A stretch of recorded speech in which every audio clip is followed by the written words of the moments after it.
Party పరంగా ఎదిగిన రామకోటే గారు ఒక్కసారి టర్న్ తీసుకొని తెలుగుదేశం పార్టీలో ఎందుకు జాయిన్? చంద్రబాబు నాయుడు గారు నన్ను ఒక సందర్భంలో పిలిచి, మీకు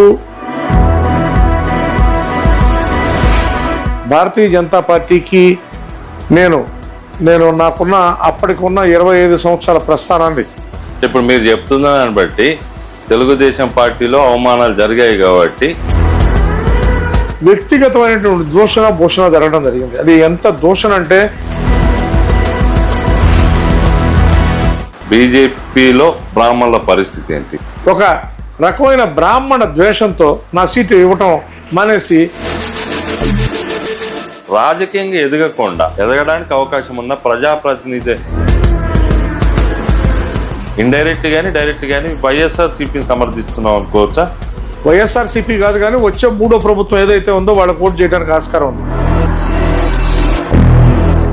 పార్టీలకు అతీతంగా మాట్లాడుతున్నాను నేను ఇక్కడ.